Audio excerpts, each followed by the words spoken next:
Hi, my name is Denise. I am in grade 9 and I play Mimikin.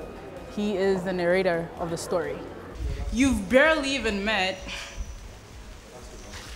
this guy. We have a few years before anything else happens, so we'll take a short break. Better make that 20 minutes. All right, everyone, back in a few years. Don't worry, I'll speed things up a bit. All right, what are you waiting for? Get on out of here. I need intermission music. I think that I auditioned for this role because Mimikin is a storyteller and I like telling stories, and he's also funny, kind of funny, and so am I. So I just decided, oh, he's kind of like me, so why not? So who are you and why are you still not bowing? My name is Mordecai the Jew, and I will not bow. This went on for a few days.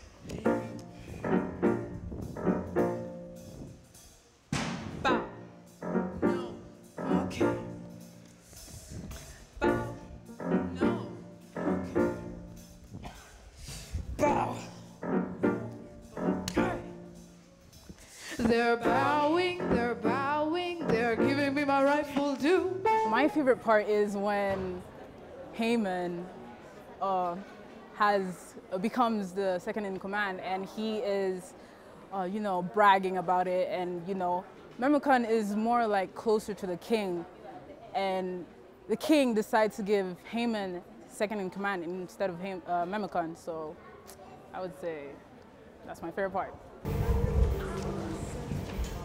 Haman, I'm forever indebted to you. To be fair, I heard the news from Queen Esther, and I believe she heard the news from a man named Hordicam. No. Yes, Mimikin, get all the details and write them in the annals. But Haman, it is high time for you to be rewarded. I hereby proclaim you second in command to the great King Xerxes. King Xerxes has commanded all shall bow to Haman. Okay, I'm Augustine Wasikem. I'm a biology teacher and I'm also the head of sport. What's your name? You Don't know your own name? Esther. My name is Esther. Who's your family? My parents are dead, sir. Sorry to hear that. You can stay.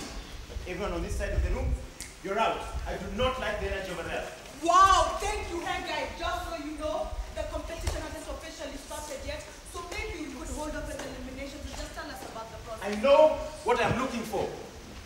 In the musical Esther, I play a role called Haggai. Basically, he's a celebrity trainer. So at the selection of the queen, there's basically a beauty boot camp whereby he has to sort of train the contestants so that the queen can select the best to be the queen. Ladies, I need to be perfectly frank. This competition will not be fun. You are not here. Relax.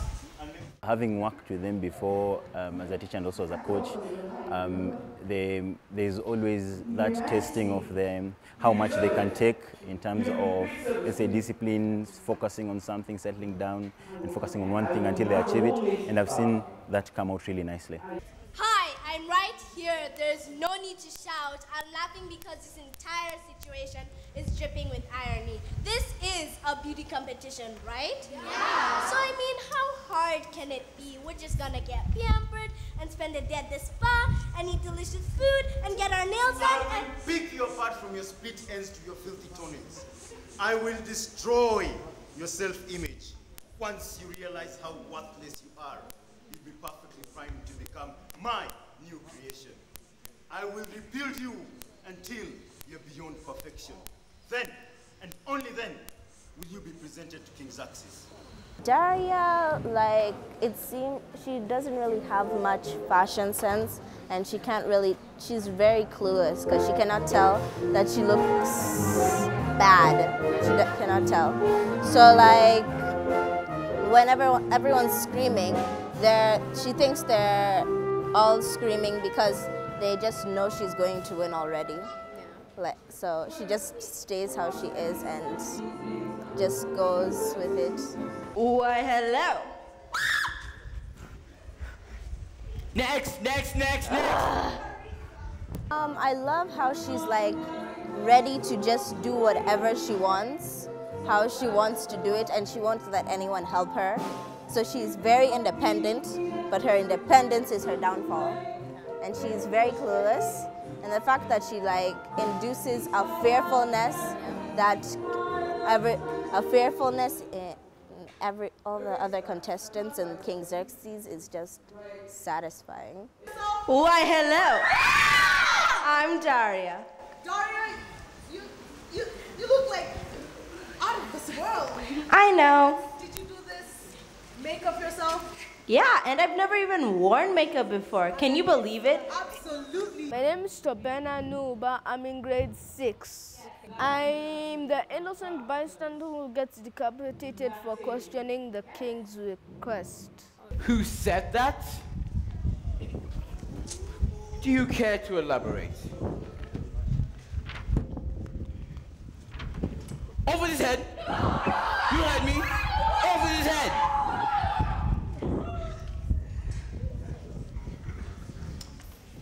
I actually auditioned for the lead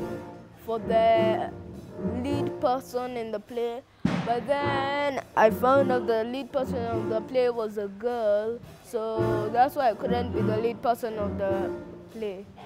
We've been promised love. We've been promised centuries of life and countless generations, future in a promised land. I'm happy with the role that I play, but then I kind of wanted to be a stooge so I can stay longer in the play. My name is Ayana Njoroge. In the play, I play Parisa, one of the main beauty queens, and I'm in year 11. Are there any questions? I have one. Yes. I have a question for her. Me? Yeah. How old are you? You seem a little young for this competition. Before I joined, I wasn't really interested in the main role because the plays that I've done before, I've never done a speaking role. So it was the role that I did audition for, but I don't think I would have wanted to be Esther. That's a lot. So you would choose your life over the lives of thousands? Mordecai, I would do it if I thought it would make a difference, but it won't. There's nothing any of us can do. Hadassah, you've changed. You used to believe the creator could do anything. I think the character's a lot like me. I feel like I relate with the character very easily, all of her being all bubbly and just very out there. Parisa, tell us about yourself. Oh my God! I'm so excited to be here. I live in Parisa, in a small house with my mom, dad, two grandmothers, 6 brothers, 8 sisters, and tons of chickens. I spend a few hours every day trying to catch them. Like my business. Wow, this is an exciting life we lead. Let's meet our next contestant right now. My name is Fatima Yusuf. I'm in year 10. I play Zeri, Haman's wife. Kill them all at the same time. That's preposterous. You cannot wipe out an entire percentage of the population. Haman, you're forgetting. You are now the second most powerful human being in the world. You don't have to play by the rules. King Xerxes sits on the throne like a puppet while you're pulling the strings. All the power in the world is at your disposal. Why don't you use it to do some good? You may have a point there. This would be very good. I deserve this. You've worked so hard. Persia deserves this. They don't belong here. They could become powerful. They could rise up and take over everything. Haman is the king's second in command, and I'm his wife. I give him evil plans to help him kill the Jews. Get rid of him. But I have no more patience. So get rid of him tomorrow. Remember, Haman, you have power. Let there be gallows, 50 cubits high, and in the morning tell the king to hang Mordecai on it. Then all your troubles will be gone, and you can go on happily to the next. That is a very simple solution. I wish I'd thought of it. My name is Alexia Mbagaya. I'm in year 10, and I play as the host of a beauty competition. Welcome to Beauty Queen Food Camp. Today,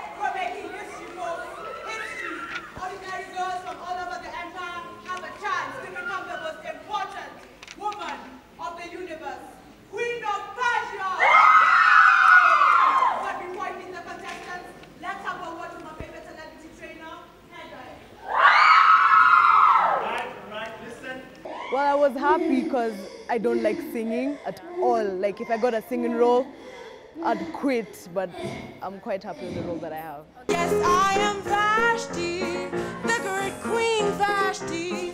Won't be paraded around or degraded anymore.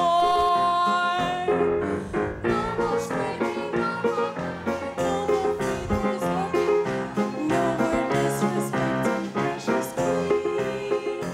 Well, the lines, it took me long to learn my lines. Even now is when I'm getting used to them, but yeah. I'm Audrey and I'm in year 11.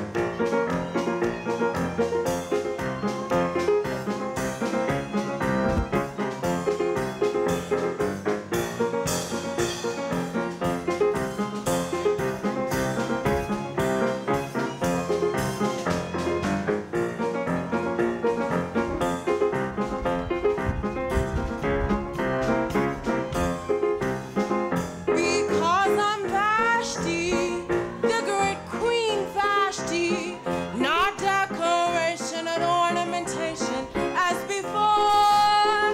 Yes, I am Vashti, the great Queen Vashti, won't be paraded around or degraded anymore.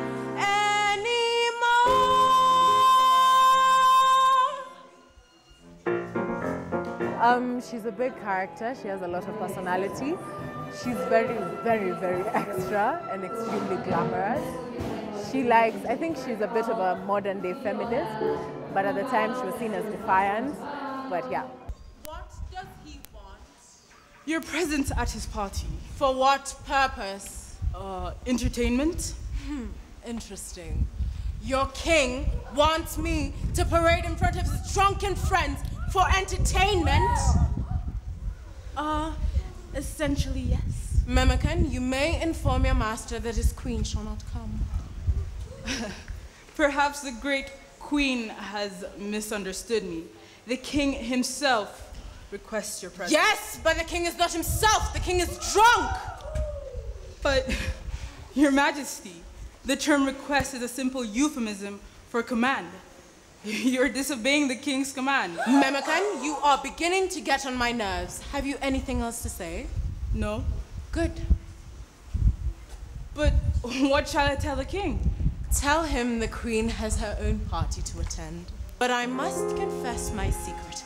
I've never loved this man. Yes, I married him for status. It was my only plan. I'm sick of his requests. It's time my plan began. Because I'm Vashti, the great Queen Vashti, not decoration and ornamentation as before. My name is Julissa Rowe, and I'm the artistic director for the musical on behalf of Potter House School.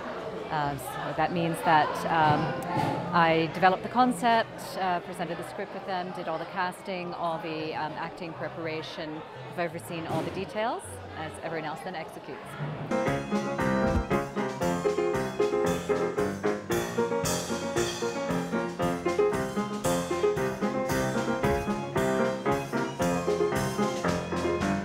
The play is called Esther, the musical. And it's taken from the biblical story of Esther. So it follows that pretty much, if you're familiar with the story. Esther is a part of the Jewish diaspora in Persia in 483 BC. So it takes place in 483 BC, as you can see by some of the decoration. And she is longing for a better life than she has. As if you know the story, Xerxes deposes his queen Vashti because she disobeyed him, holds a search for a new queen. She gets the position. And in the process of ancient hatreds and all that thing between the Jews and the Agagites, all the Jews are put in danger throughout the Persian Empire. And so Esther is the only one that can save them. And so it's a question about, will she save them or will she save herself? And here's to Esther. I never heard your question. What is it? If it please the king, and if I have found favor, I ask for just one thing. I think one of their criteria was to find a story that would work well for the age group. We have students from year 5 up through year 11, so it's got a wide range. Esther seemed to be a good story. This is a Christian school, and we wanted to do something that would reflect the ethos of the school and what they believe in. And so finding this particular script, there are many scripts of Esther and musicals out there. This one fits very nicely with the age group, is a lot of fun, as well as having a hard-hitting message. I think also the underlying story of Esther is very relevant. What are we willing to do? Are we just looking out for ourselves and taking care of number one? Or are we willing to put our own lives on the line for the people around us? And I think that's a very relevant message for the people of Kenya, for the people of the world, to move outside of ourselves. So many people, yet I'm the one chosen. Can't help but ask myself why. Am I just lucky to make it this far? Or was I created to fly? It was a long process, 2 days. I had just a stream of students coming through. Entire classes would come in on audition. I had basically 3 minutes with 180 students, and I had never seen them before. So I had to have a very clear idea of, okay, this is the type of character I'm looking for, and within these 3 minutes, can I tell, do they have it in them to do that? And I think I ended up with a good cast. Somehow I managed to do it, pull it off, and we've got a great, talented cast. I'm really enjoying what they're bringing into the process. Chariot! Oh, no, that's my chariot. Please wait, I have to get to the palace. Wait, you were trying to get to the palace. What business could an orphan have at the palace? I have an appointment to see if they like my cooking.